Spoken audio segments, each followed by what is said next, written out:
Zimbabwe series সামনে রেখে 17 সদস্যের দল ঘোষণা করলো বাংলাদেশ ক্রিকেট বোর্ড বিসিবি। 17 সদস্যের দলে কে কে থাকছেন, সিরিজের সময়সূচি এবং ভেন্যু সব নিয়েই বিস্তারিত থাকছে প্রতিবেদনে। জিম্বাবুয়ে সিরিজের জন্য 17 সদস্যের প্রাথমিক দল ঘোষণা করেছে বিসিবি, যেখানে সাকিব আল হাসান এবং মুস্তাফিজুর রহমানের নাম নেই। যদিও তারা যে সিরিজের চূড়ান্ত দলে থাকবে না সেটি বলা যাচ্ছে না। জিম্বাবুয়ে সিরিজে সাকিবের খেলা নিয়ে নতুন তথ্য দিলেন বিসিবির প্রধান নির্বাচক গাজী আশরাফ হোসেন লিপু।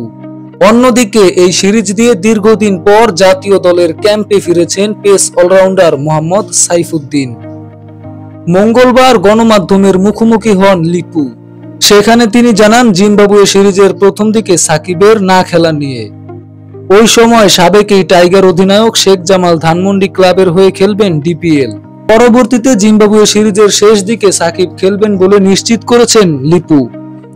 প্রধান এই নির্বাচক বলেন, সাকিব বাংলাদেশে আসলে সম্ভাবনা আছে ডিপিএল এ 1-2টা ম্যাচ খেলার। তারপর আমাদের টিম ম্যানেজমেন্টের সঙ্গে ঢুকে যাবেন তিনি। সেখানে ক্রিকেটীয় স্কিল অনুশীলনের সুযোগ আছে। বিশ্বকাপের আগে আসন্ন 5 ম্যাচের টি-20 সিরিজটি সামনে রেখে কদিন আগেই ফিটনেস ট্রেনিং সেরেছেন টাইগার ক্রিকেটাররা। এবার প্রস্তুতি ক্যাম্পের জন্য 17 সদস্যের প্রাথমিক স্কোয়াড ঘোষণা করেছে বাংলাদেশ ক্রিকেট বোর্ড বিসিবি। প্রাথমিক এই দলে ডাক পেয়েছেন অধিনায়ক নাজমুল হোসেন শান্ত, লিটন কুমার দাস, তানজিদ হাসান তামিম, তাওহিদ হৃদয়, মাহমুদুল্লাহ রিয়াদ, জাকির আলী অনিক, শেখ মাহিদি হাসান, রিশাদ হোসেন, তাসকিন আহমেদ, শরীফুল ইসলাম, তানজিম হাসান সাকিব, পারভেজ হোসেন ইমন, তানভীর ইসলাম, আফিফ হোসেন ধ্রুব, হাসান মাহমুদ, মোহাম্মদ সাইফুদ্দিন ও সৌম্য সরকার। বাংলাদেশ ও জিম্বাবুয়ে সিরিজের সময়সূচি: প্রথম টি-20 3 মে সন্ধ্যা 6টায় চট্টগ্রামের জহুর আহমেদ স্টেডিয়ামে। দ্বিতীয় টি-20 5 মে সন্ধ্যা 6টায় চট্টগ্রামের জহুর আহমেদ স্টেডিয়ামে এবং তৃতীয় টি-20 7 মে বিকাল 3টায় চট্টগ্রামের জহুর আহমেদ স্টেডিয়ামে। চতুর্থ টি-20 10 মে সন্ধ্যা 6টায় মিরপুর শেরেবাংলা জাতীয় ক্রিকেট স্টেডিয়ামে। পঞ্চম টি-20 12 মে সকাল 10টায় মিরপুর শেরেবাংলা জাতীয় ক্রিকেট স্টেডিয়ামে। এদিকে আইপিএল খেলতে এখনো ভারতে রয়েছেন বাংলাদেশি পেসার মুস্তাফিজুর রহমান।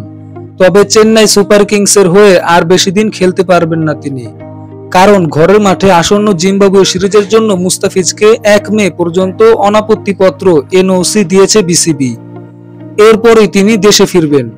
তবে জিম্বাবুয়ে সিরিজের শুরু থেকেই ফিজ থাকবেন কিনা সেই প্রশ্ন উঠেছিল, যার জবাব দিয়েছেন প্রধান নির্বাচক গাজী আশরাফ হোসেন লিপু। গণমাধ্যমের মুখোমুখি হয়ে লিপু জানালেন, প্রথম ম্যাচে মুস্তাফিজের না খেলার সম্ভাবনা বেশি। দেশে ফেরার পর মেডিকেল টিমের সঙ্গে তার কিছু কাজ রয়েছে। এরপর আমরা বুঝে নেওয়ার চেষ্টা করব, কথা বলে দেখব তার সঙ্গে। তবে আমার বিশ্বাস তিনি প্রথম ম্যাচে অ্যাভেলেবেল থাকবেন না।